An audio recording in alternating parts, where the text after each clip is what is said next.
Hey everyone, Wolf Lord Rho here. Today we're discussing one of the most forgotten moments of the Heresy, when Malcador disbanded the Blood Angels Legion. Spoiler warning to begin, as the events we're discussing today are from the Horus Heresy short story, Lost Sons, by James Swallow. As always, I really recommend you read the stories for yourself first, without spoilers, as that's the best way to enjoy the lore for yourself. But with that said, let's just jump straight in.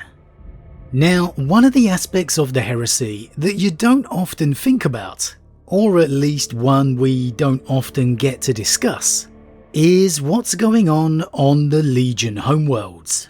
Yes, a rare few have been a centre of attention, such as Macragge, and we know the traitor homeworlds will be destroyed at the end of the Heresy.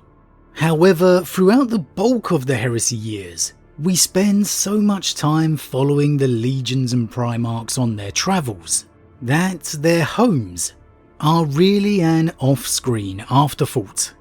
However, thanks to the short story Lost Sons by James Swallow, we not only got to see what was transpiring on the Blood Angel homeworld of Baal, but also some particularly interesting events. Before the truth of Horus's fall was revealed to Sanguinius, the secretly traitor Warmaster ordered the Angel and his entire legion to the Cygnus cluster, whereupon the Blood Angels were ambushed and assailed by the demonic forces of chaos. This plight of the Blood Angels, however, went completely unknown to the brothers left behind on Baal, as the ruin storm erupted across the galaxy not long after Sanguinius' departure, blocking out the entire eastern fringe. And when I say Sanguinius left a skeleton crew behind, that's not even doing it justice. Barely 20 Blood Angels remained on Baal. 20.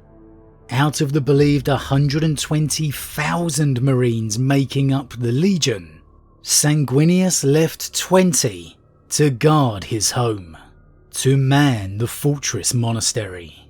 Something that was actually referred to in the very order from Horus. And the Angel doesn't mess about here, leaving no more than that required minimum number, a sign of how serious he took Horus's orders, and how implicitly he trusted his most beloved brother. Horus and the traitors clearly wanted to ensure there was no element of reinforcements for the Angels that could later become a factor. The Marines who were left on Baal were under the command of a Warden Arcad. Black armoured and wielding a Crozius, he's essentially your Heresy equivalent to a 40k era chaplain. And for 5 years, the Warden and his men remained on Baal with no word from their Primarch. Now, usually a span of 5 years is nothing to an Astarte. Campaigns or travel to a system can and often do last longer. However, 5 years of doing nothing, sitting on the sidelines as it were, well, that takes its toll. The frustrations at not being able to do what you were created for, war. The feelings of disappointment of being left behind by their Primarch. Even a Space Marine isn't immune to those mental challenges. They still remain human on some level.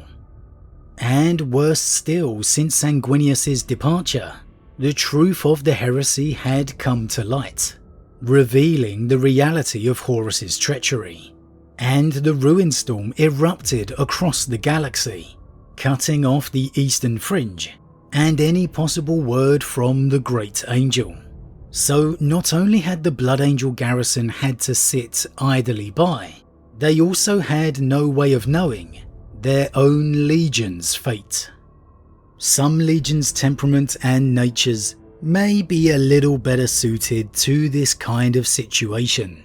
The Imperial Fists maybe, the Ultramarines for example.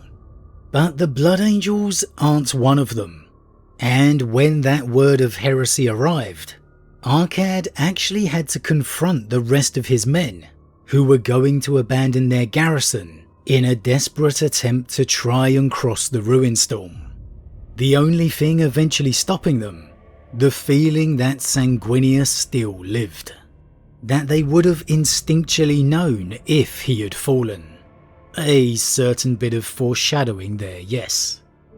However, even this would not be the biggest trial they would face, as after that 5-year silence, a single Dauntless class cruiser arrived in system, bearing a message from the Regent of Terror. The Blood Angels garrison didn't take any chances.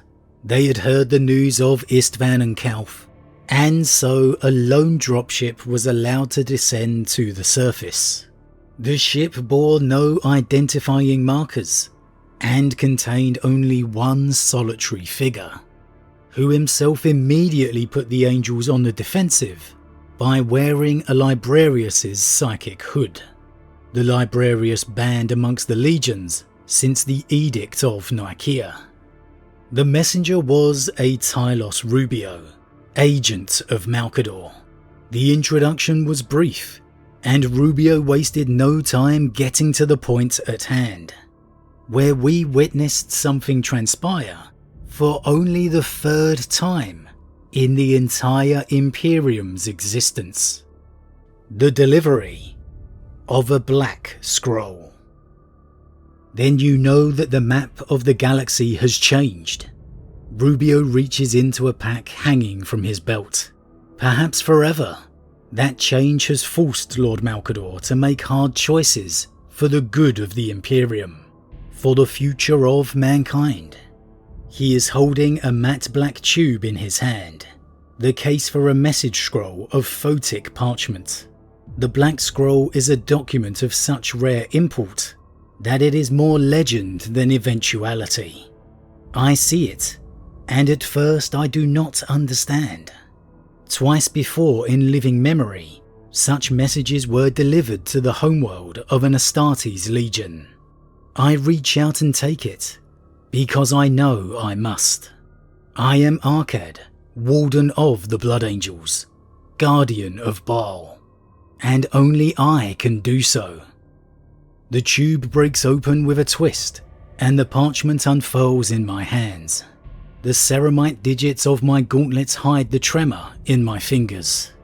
I am sorry, brother. I hear Rubio talking, but the words are distant.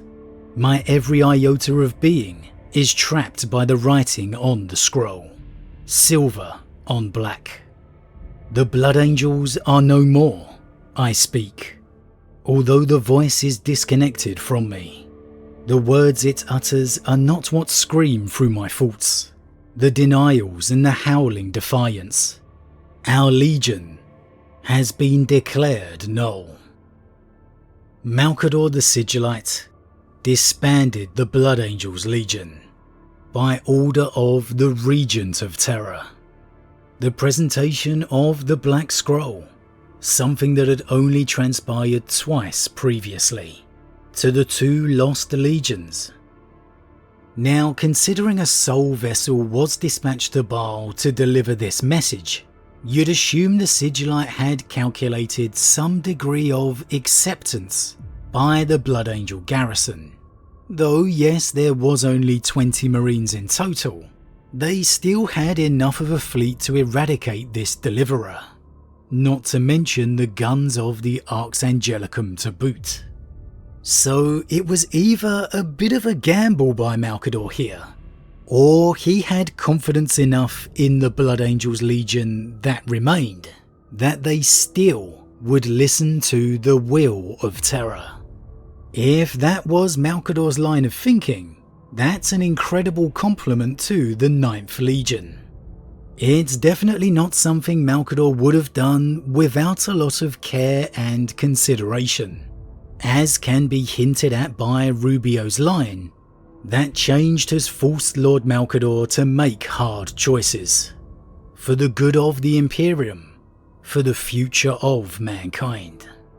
It's also worth remembering the Ruin Storm has cut off the eastern fringe of the galaxy at this point for around 5 years. No word, no sign of the Blood Angels at all. The last known fact they're dispatching under pretense by the traitor Warmaster. Malcador clearly had come to the conclusion it was likely, more probable than not, the Blood Angels Legion was lost. And there is surprisingly some evidence to support Malcador's logic, which was presented to the Angels as part of the Black Scroll's delivery. And yet, I have seen the datum Rubio brought with him. Observations from Imperial warships, reinforcement vessels sent from Terra at the outbreak of the rebellion. A handful of wrecks have clawed their way back through the madness of the Ruin Storm. A handful out of hundreds.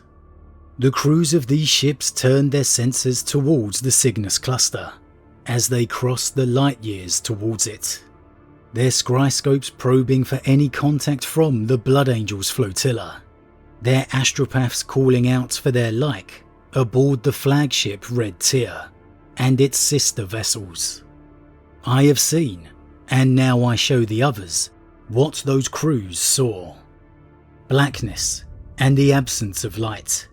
A new void at the galactic coordinates where the stars and worlds of Cygnus once shone.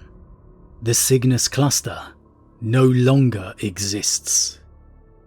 How long Malcador debated on receiving the evidence, we don't know. We know it was at least 5 years since the events of Sanguinius's departure. And on a side note, it's interesting to see that Terra dispatched reinforcements for the Blood Angels Legion. But I'm willing to bet even in the face of such a fate, Malcador still held out hope for the Angels' return. He simply did what he knew he had to do. How long could he wait?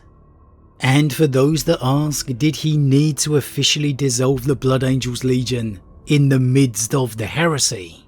Asking, was that really a necessity? Was that bit of admin or box ticked that important? Well, maybe not, if that were simply the case. However, Malcador actually had plans for the resources of the 9th Legion left on Baal. All the assets of the Blood Angels Legion, from their weaponry to gene vaults, from the vessels in orbit to the crews in their service, were to be stripped bare, to be used for the future Grey Knights to come. The Sigillite foresees all possibilities. Even now on distant Titan, he makes ready a new weapon, a new breed of warriors. Malcador prepares. He indicates his armour. I, and others like me, have been called to assist in his deeds. You would gut our fortress for this. Nagel's tone is flat and cold. When we are at our lowest ebb, the Regent would come to Baal like a carrion eater and strip it bare. Is that why you are here? He advances on Rubio, fists clenching. To pick us to the bones? Yes, replies the Psyker. A pretty brutal, unsympathetic way of thinking there. But again, this is the fate of mankind we're talking about here. For all his fondness for Sanguinius, Malcador has the entire fate of humanity to consider. He has to make the decisions, the choices that matter, the ones that nobody else is willing to make, whether he personally likes the outcome or not. Now, why wasn't the same done to the Ultramarines and Dark Angels, who too were lost across the Ruin Storm? Well, Macragge and Ultramar themselves were across the storm, so Malcador had no way of acquiring those resources even if he wanted to. And though Caliban was Terra's side of the storm, they had actually heard of the Lion's survival and his continued loyalty via Leman Russ's arrival to the throne world. Russ informed Malcador that El Johnson was headed to Macragge to check on Rabute. So it was really only the Blood Angels who were a complete unknown factor. And given the evidence, you can't really blame Malcador for doing what he had to do. How interesting would that have been? Blood Angels' resources and manpower used in the creation of the Grey Knights chapter.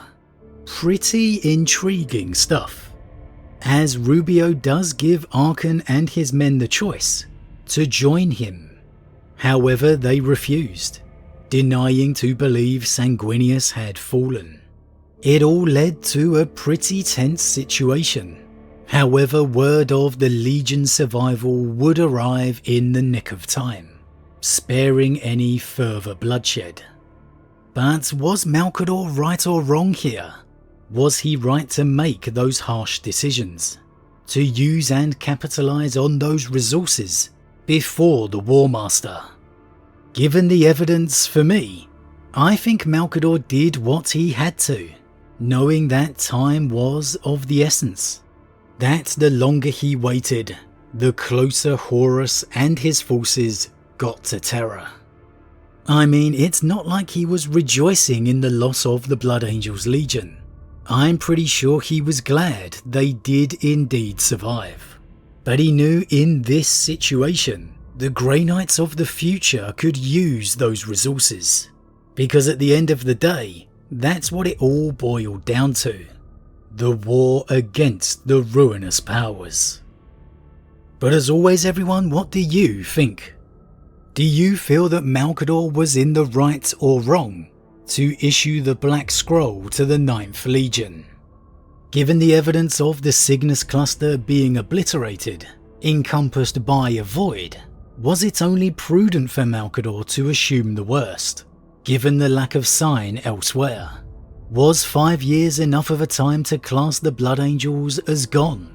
Are you surprised to see the resources of the Legion going to be repurposed for the future of the Grey Knights?